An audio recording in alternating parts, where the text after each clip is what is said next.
all those years. Shut up. The school we went to is called Shutdown School. It wasn't our fault! It wasn't our fault! Mr. Robbins. I am truly sorry for what happened to you. Slow down. It's randomly said. It's all there, isn't it? It's all there in black and white. Come on, you've been there for 10 years. Do you mean it's just like, thanks very much? That's it. Put the blame on me. Yes, absolutely put the blame on you. I could have done that job. Daisy, can you shut up? I'm sorry. Whoa! What's going on, mate? Nothing. What's going on? Have you got anything else? No, I haven't got anything else, mate. Right, bring that straight through, guys. Split out, please. And I want the other smoke on as well. Hey, can you get that TV as well? These are begonias. They're meant to be in bloom, but look at them. There's £500,000 of our diamonds in there. All you're worried about is the blooming. I'm just saying, anyone prepared to let begonias get in a state like this? I'm just trying to figure out what kind of people we're dealing with. Let's get in there.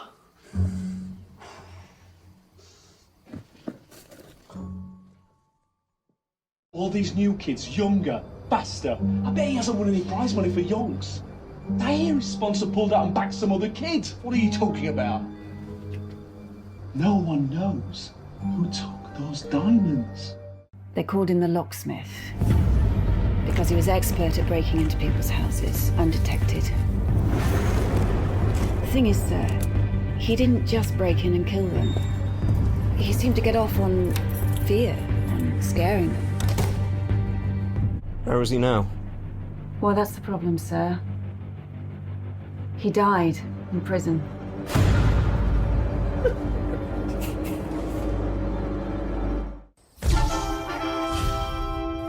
The whole neighborhood will know about it. Nice work, Neil. Hello everyone, welcome to another episode on Angela Lapetina Presents. Now I have a special guest from United Kingdom. He's an actor and voiceover, Russell Shaw. Let's learn more about him. All right. Hi Russell, how are you? Hi Angela, nice to finally meet you virtually. Likewise. And thank you so much for all your support. Absolutely wonderful. It does not go unnoticed, not just with myself, but other actors, other performers as well, and of course Howard Ford. You know, it's just fantastic. You know, kindness is not a weakness, is it? Oh, so thank you so much. No, and thank you to you and all your friends from the acting circle, including directors like Howard Ford, Sean Cronin, James Weber, and all these amazing people from the film industry. They give me your friendship, which is priceless. What can I say? I feel very honored to be part, of your circle of your friends on Facebook, and looking forward to meeting you in person. My husband and I, we're looking forward to go to United Kingdom and visit all of you, because you are our friends. Thank you so much. That's lovely. Thank you. Yes, some nice people in this business. Yeah, absolutely. Absolutely. Surround yourself with nice people. Thank you so no much. Ego. Thank you so much. And Ross, and this is something I want to tell you, just straightforward to you. You're one of my favorite actors. I love to see you in films.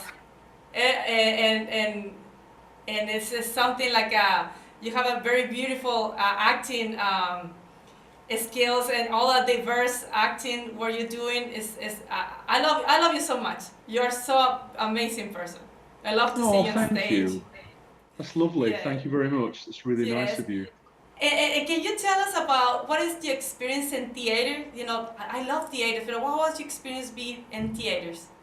My background is theatre. In theatre is quite extensive, actually.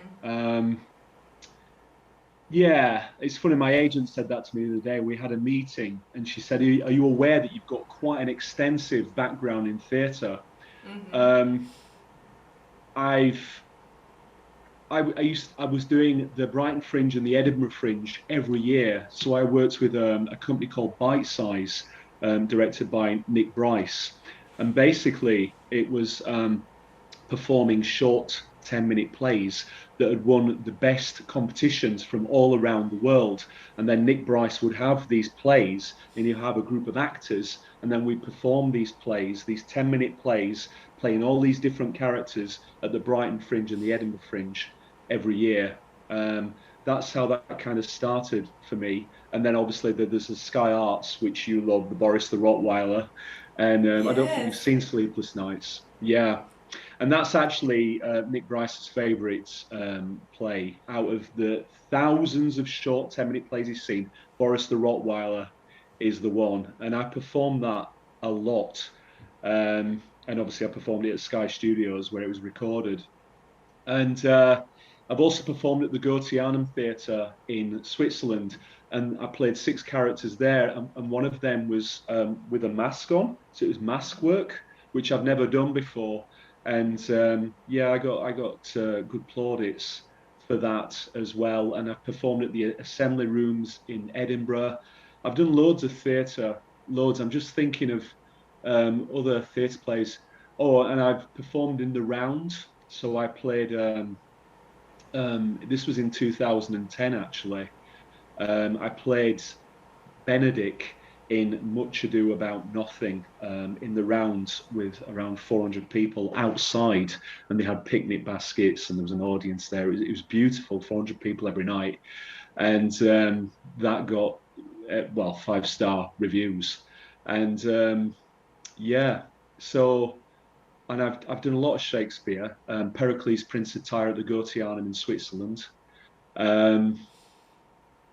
And just playing lots of different characters as well. I mean, it started with a company called, I was working for a company called Murder One. That was in 2006. That's kind of when my career sort of started in a way, even though I was often through that time working in full-time work in dead-end jobs, 40 hours a week. But the Murder One was directed by Eddie Pugh. He's an amazing director, so meticulous with his detail, his characters, and the characters when they walk into the hotel or whatever, the characters all have a background about their last days, their last weeks, who they know, and just everything. They've got. He was just so meticulous with his detail, Eddie Pugh, and I will never ever work for another murder mystery, and I've said that for the last 10, 15 years now. I just will not work for another murder mystery, Murder One, based in Leeds. And we went to India, 5-star reviews. We went to perform in 5-star hotels, Delhi, Mumbai, Bangalore. We were the first murder mystery company, the UK murder mystery company, to perform in India, and it was on CNN News. And the reason I'm telling you this is because I think that playing all these different characters for Murder One, and then playing all these different characters with Bite Size, I've kind of become quite, oh God, I can't think of the word, just very kind of, just a wide range. Howard often tells me this. He said, you've got a terrific range. You could do anything. I mean, I can't do anything. I can't dance. That's one thing I can't do. But yeah, I kind of tune in to the characters, and I feel I bring my life experience to the characters as well. I have a lot to draw from. Yeah, playing a Rottweiler and monkey. I've played so many different characters, and I just kind of tune in and just go there, you know. I can't explain it. It's just an intuitive thing. So theatre, yeah, it's kind of been a lot of my life. And there's also a play called So You Say, which I performed with Charlie Summers, which was a 2-hander. We performed in Brighton at the Fringe, and then in London, and that got a good run. And just there's loads and loads of theatre, and I'm trying to step away from that now, Angela. So yeah, without going on too much, but yeah, I think that's the main theatre for me.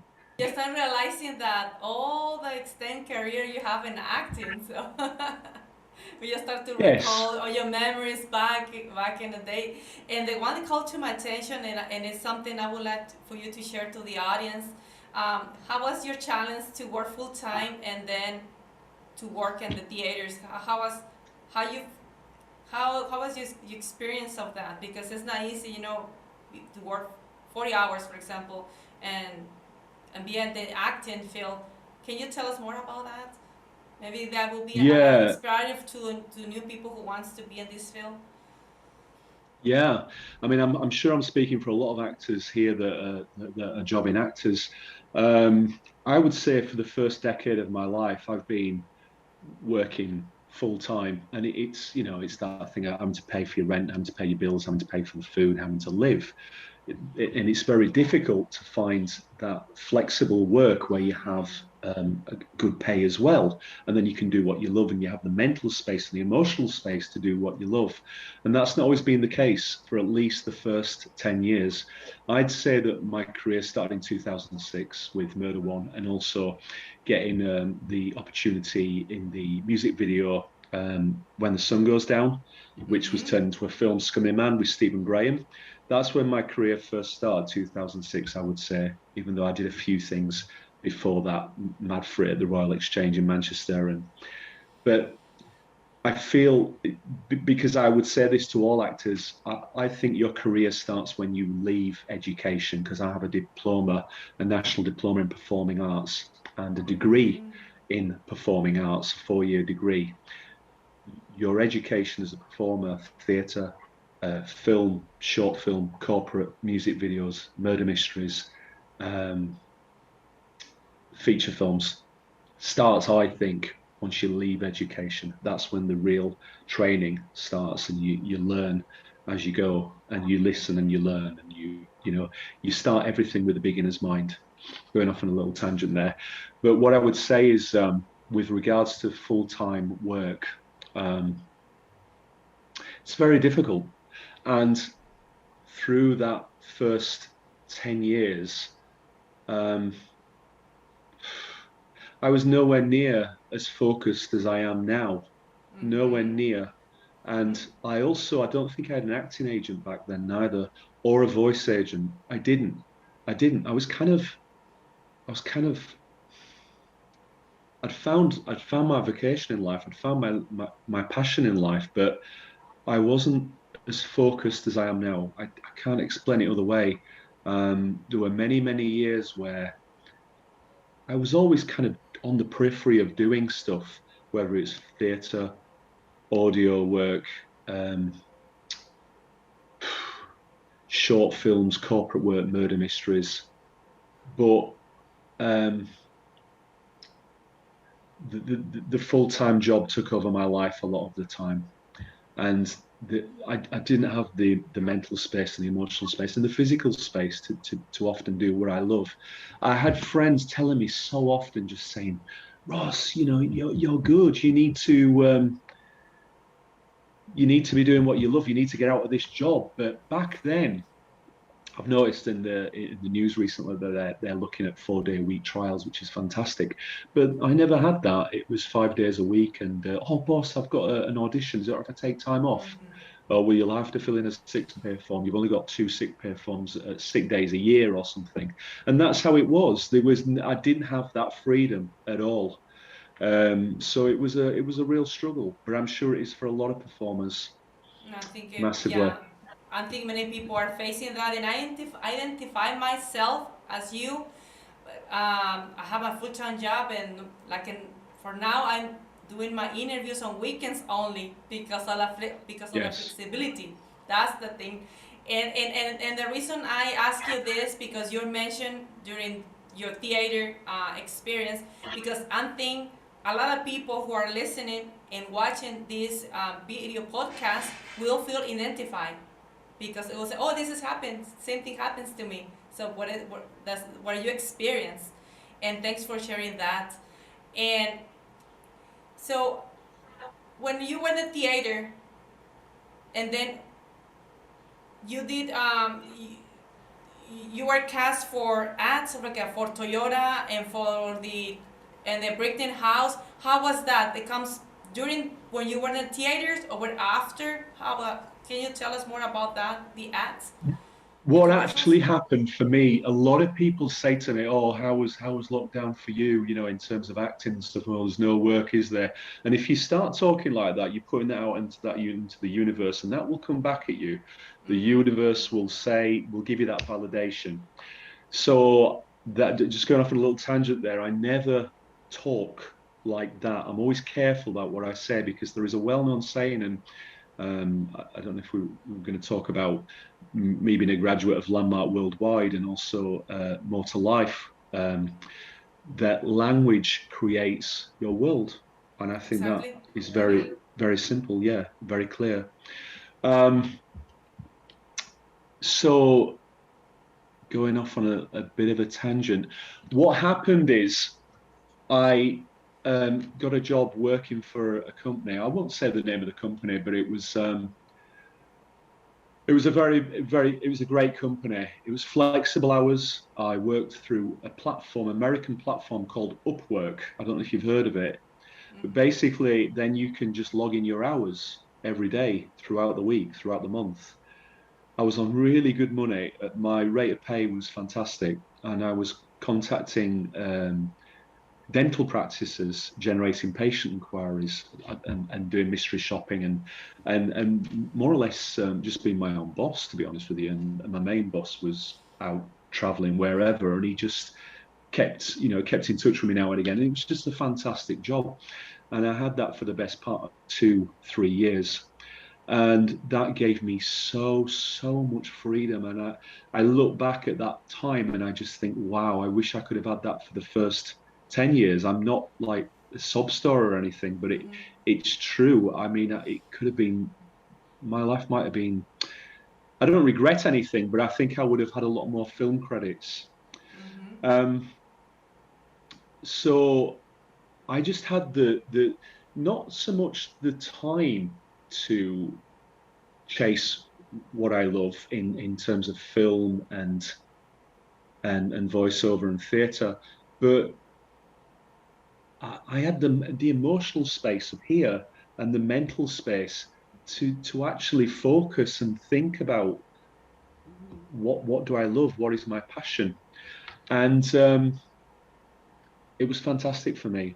I've told a couple of close friends, and I think I might have mentioned to you, I've counted 35 productions, 10 of those being feature films, some small roles, commercials, feature films, and voiceover, 35 since 2017, 2018.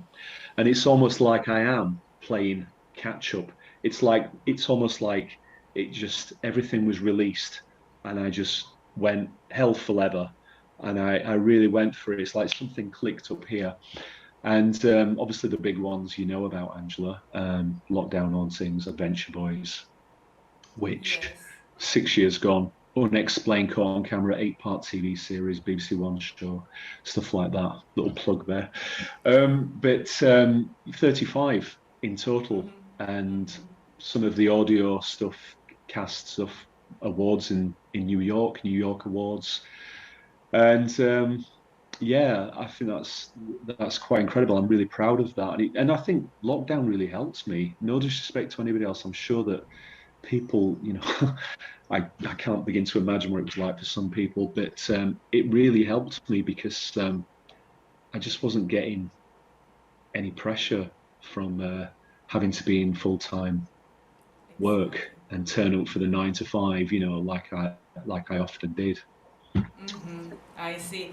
And I remember you told me that you met Howard Ford on the Tiswell incident, that he was part of the audience. Can you tell us more? How was that experience? You be on that, like voiceover for 8 months? Yeah. And he find you. He discovered like your talent. And he was. I like that he said that he made you for a reason or something. You mentioned to me, it was a beautiful phrase from Howard Ford. Yeah, and Howard's a very spiritual guy. as well. I'm sure you know Angela. I'm sure you've had conversations with him. There's so many conversations I want to have with Howard about this side that he sometimes talks about in his films. I believe we met for a reason. I'll always be grateful as well to Simon Moorhead. Simon Moorhead is a producer who I often work with in the audio side, TVC Audio. I've done a lot of work with him. He's fantastic. He's a lovely, lovely guy. And he cast me in this audio play called Teeswell Incident. It's kind of paranormal. I think you really liked it very much, Angela. And it was fantastic. I played two characters. I was casting as two characters. I played this young boy that was about 14 or 15. And then I played this policeman. And I think it was the young boy that the performance of playing him that Howard was quite sort of like, you know, wow. And it was a live studio audience. So imagine a group of, I think, 6 actors. Justin Hayward was there as well. He was in Adventure Boyz. He plays the detective. There was about 6 of us on stage with the microphones in front of us, and then a live audience of about 20, 25 people. It wasn't very much. It was quite an intimate do. They'd have a glass of wine, you know, while they're watching. And so it was a live, I don't know what they call them, a live radio show performance, and called the Teeswell Incident. And Howard happened to be in the audience. Yeah. And I remember when he walked in, he had this, I think he had this, what do you call it, trilby on as well. And there was something about him. He had an aura, a vibe about him. And we swapped business cards at the end. And he left. There was no kind of, like how it is now between us, we've actually become really good friends. And we kept in touch. And I think I was looking at a business card one day, business cards that he gave me, and I contacted him and just wanted to say hi.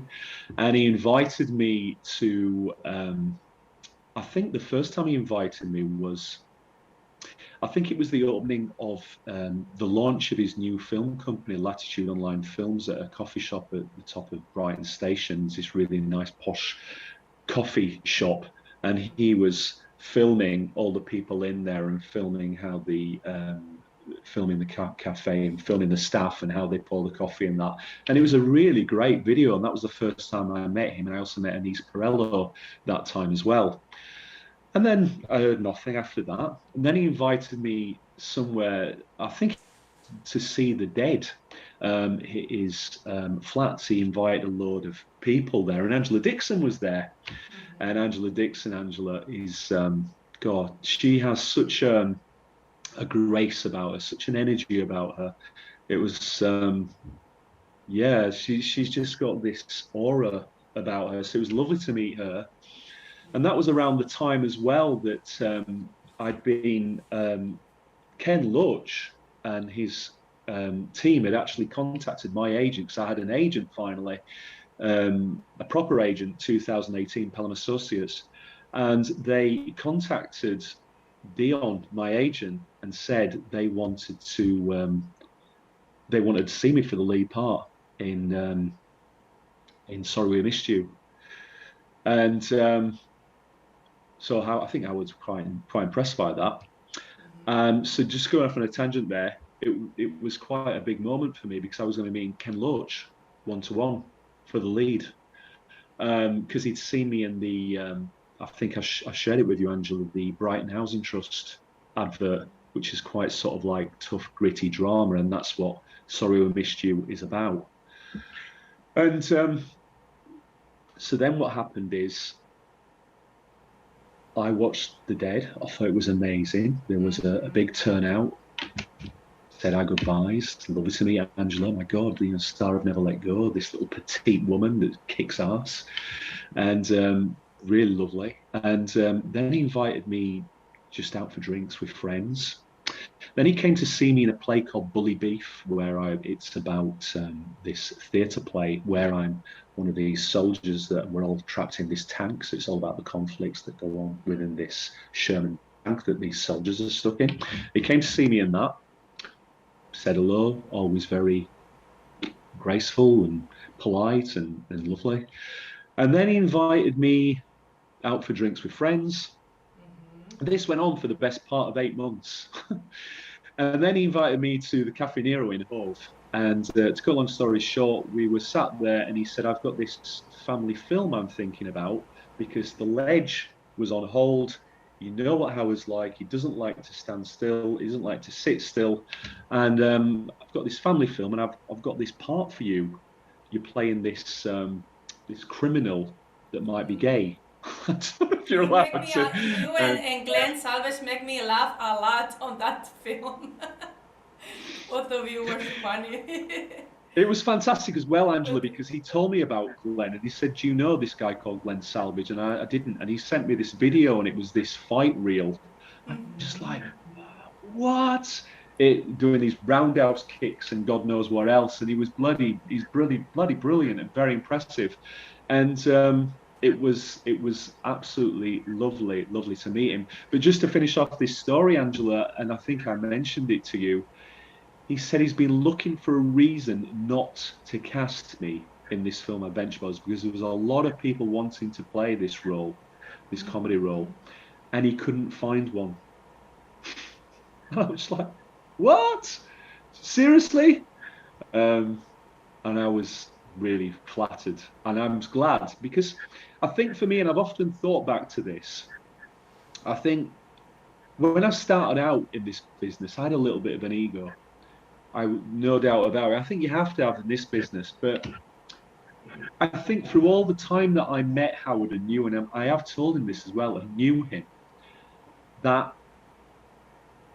I just liked him as a person. I liked him as a friend. He had a nice energy about him. He's got some fascinating stories of people that he's helped, you know, in terms of given donations just for no reason, just because he wants to help people. And I just find him a really lovely guy, and so many people say the same. And I think that's probably why I never once said, oh, Howard, can I be in your film? Can I be in this? Can I do this? It was just that I wanted to meet him as a friend and support him, and just to hang out. He's a great guy. He's a funny guy, and that's kind of how it happened. And I think that helped me, maybe because he said that he could not find a reason not to cast me. Exactly. And exactly. Beautiful. And we've become good friends as well.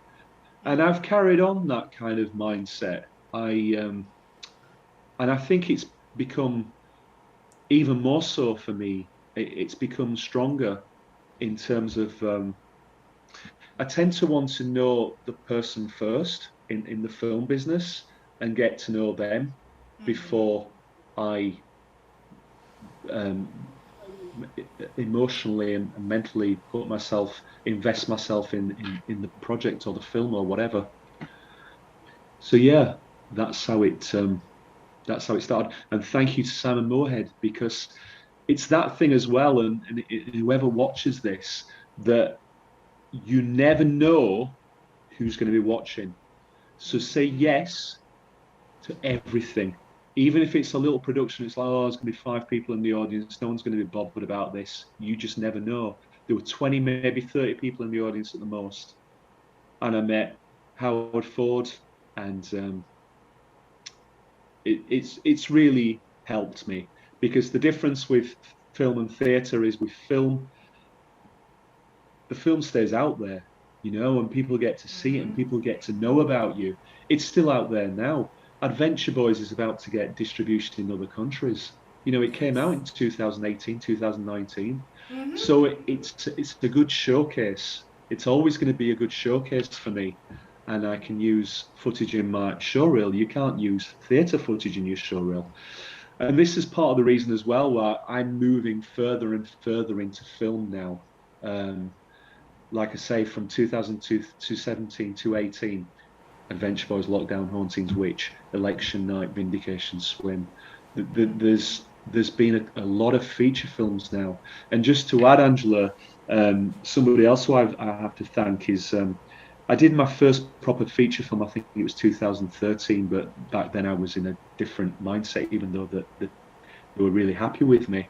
It's called A Perfect Plan, and we never did enough with it. It was a boxing film, and but I always remember a good friend of mine said to me, because we were doing a self-tape at the time, he said, "You should do more film." This was in 2015. I never forgot it. He said, "You should do more film. You've got a really good look on film. You've got charisma. You've got a real presence on screen." And I didn't think anything of it at the time, and I just said it was really nice. Thank you. I appreciate that. And I've noticed that, yeah, I have, and it seems to have gone that way now, Angela, where I'm actually stepping away from theatre and moving further and further into film. And of course, you know, which it's my biggest role to date. It's a big part for me, and I'm massively grateful. Yeah. I can't wait to see that film, and it's something I would like also to tell you that I love how you integrate with different type of acting characters. For example, you can make a comic one, for example, the Adventure Boyz, like charisma, more like it was like a criminal, but it was a funny criminal, you and Glenn. You make my family laugh a lot. You engage me a lot in the film. And about the acting and the theater, the Rottweiler, you make me feel you were a dog, making all these movements. And then for the lockdown hunting, the violin and the ghost, making all the nightmare to all the cast. You transmit that you're like a crazy man, you know, with all the frustration and kill the people, you know. It's not, what I'm saying is you have a diverse acting skills, and everything what you do very perfect. I love it. Thank you. Mm-hmm. I've become very versatile, and that's not to big myself up or be big-headed about that. That's true. And I think that comes from what I was telling you earlier about the murder mysteries and all the theatre work and all the different characters that I've played. You know, sometimes when I was at the Brighton Fringe or Edinburgh Fringe, I'd play about 9 different characters in the space of an hour and a half show, you know. So I think that's really helped me. Really helped me massively. And the story with Lockdown Haunting as well, Angela, I mean, you know as well as I do, that is just an absolutely incredible feat. Howard just does not stay still, and he doesn't know the word no when it comes to film. Yeah, I remember when he posts on Facebook, I'm going to start doing casting, and big list of people sharing their IMDb pages and show reels, and I remember that. And I was, to be honest, when I saw, what? It's a lockdown, everything is shut down. But he, like you said, he's very persistent, inspirational person. Like, there's no excuses not to move forward in your dreams. Yes, and I also remember there was quite a lot of people, a lot of actors, a lot of performers that would also say, oh no, I'm not doing that. I've got to be aware of social distancing, and that's fair enough. But for me, I just went, are you allowed to swear? Yes, went, no, it's true, it's true. I am doing this. I don't give a shit. And that's kind of how Howard is as well. The guy's got no fear. You've read his book. You've read his book, Surviving the Dead. You know what he's about. Yes. Mm-hmm. He's been there, I think, and that's why he's got no fear. He's, his experience, as you know, from his experiences and where the ledge came from. And I thought the same. I just thought, no, this is film. I want to do this. This will be amazing. This will be exciting. And I was one of the names that was one of the people that said, yes, count me in. I'd love to be involved. Yes, and but the story of Lockdown Hauntings. Sorry, Angela. No, I'm sorry. I was impressed that he did all the crew by himself. Absolutely, yes. Oh God, yes. Everything. And you know how hard it is to make a film. You've got to have a huge crew, people doing all the different areas of working on film. He did it all himself. I think Angela co-wrote the film with him. But just going back to Lockdown Hauntings, it's when we had social distancing in place. He filmed all the actors in their houses. And people don't know this, but with my character, the locksmith, Lyndon Robbins, I've often said to him afterwards, I said, Howard, I would love to have written some proper lines and had a proper monologue and had some proper, proper dialogue and really, really gone there with this. The whole premise of this film was that COVID was the silent killer. Mm-hmm. So you can't have a killer that is saying a lot. I was kind of the metaphor, the symbolism of that. Mm-hmm. And I just think that's so clever. Mm-hmm. So clever. All the visual effects were Hollywood, top level, high class. Everything was perfect. To be honest, when we watch the film, we don't see the distance. Like everything was perfect shoot, everything perfect, and looks like there was no, at the time the pandemic, there was no pandemic time. You don't feel that. The way he perfect direct and shoot and did all the crew stuff was amazing. And yes. And you, like you says, you move forward. You don't worry too much about all the pandemic issues, because like you said, some people prefer not to be part of it because they feel scared about the COVID. But in your case, you feel like, okay, I move forward. Not that you don't care, but what I'm saying is, I'm sorry. How you feel like being in that film during the COVID time? Did you feel any scared? Do you feel scared about the virus, or did you just move forward? You don't pay attention to those things, just full concentrate on your dream, continue with the acting? Well, one thing I forgot to mention as well, Angela, that when I swapped business cards with Howard after the Teeswell incident, that live radio show, the only thing he said to me, he didn't say much to me, he just went, you went there, you went there, you went there. And I think what it means when I played the young boy, because the young boy was in the play was haunted by this spirit.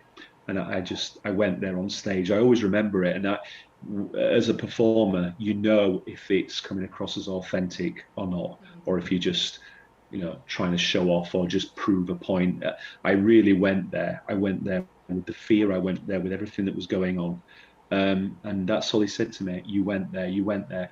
And as a performer, I just always go there.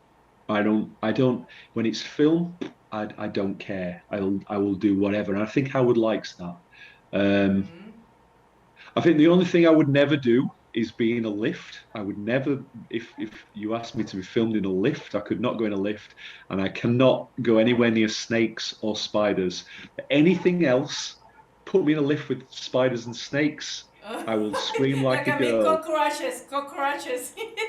Yeah, I would scream like a girl. But anything else, anything, I don't, what character, about how disgusting or horrible it is, I would do it because that's my craft. And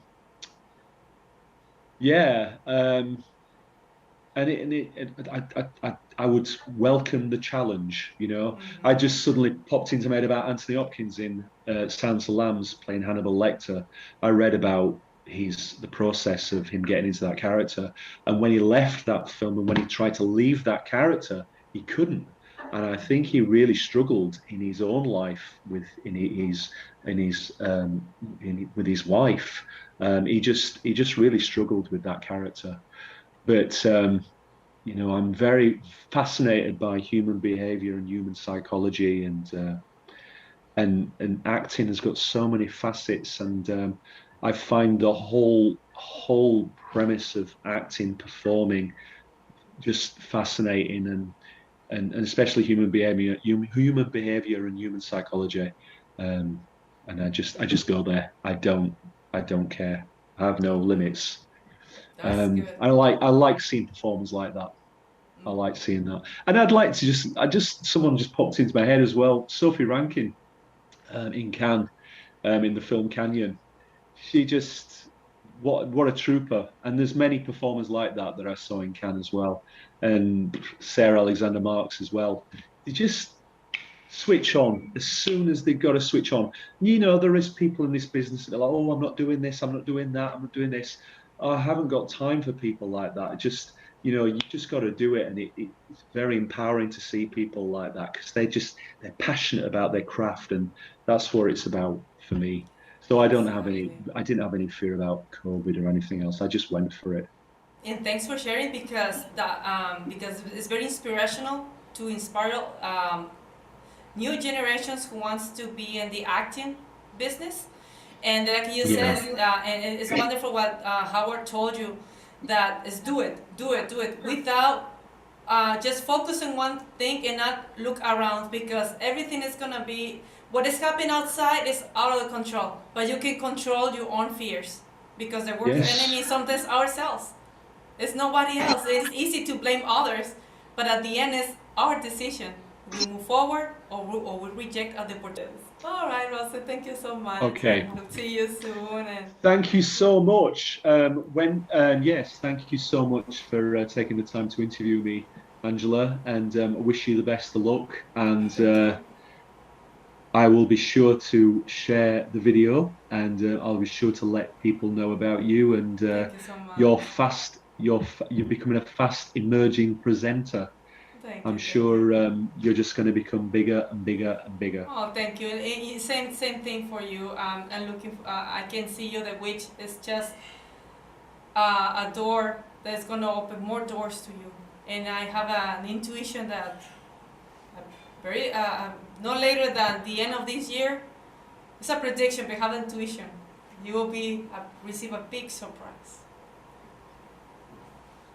Thank you. In this unprecedented crisis that we find ourselves in, our silence and stillness is already opening an opportunity for those spirits that choose to wander. The spirit of a serial killer, free from restrictions of space and time. I'm investigating a murder case. Multiple young women.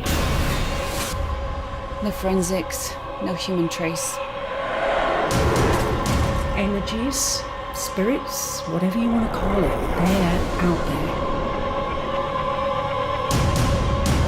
Unbelievable. We have an entity free of the circle. She's choking.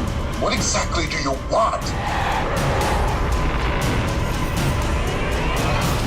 Do you believe a spirit could kill? The question is whether you choose to believe it. This is happening in France, Spain, Italy, Germany, Hungary. How are we supposed to protect people? I think I've got a match on the MO. They called him the locksmith. He seemed to get off on scaring them, and when he felt that they were scared enough, he choked them to death. Where is he now? Well, that's the problem, sir. He died in prison. Mum, he's here. He's back. He's dead. We can't hurt him. You need to find out why it's still here, Miss Parker. It's triggered. You don't actually look into the core of who we are! Get out of the house and go somewhere safe. There's nowhere to run.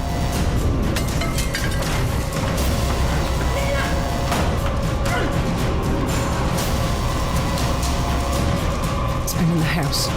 You need to get off this case. I just need to have a little sleep. Mum, I can't see you anymore. Can you turn the camera back? Mum! Mum! This is Jordan Myers, trying to shed some light on the darkness. How do I stop a serial killer who's already dead?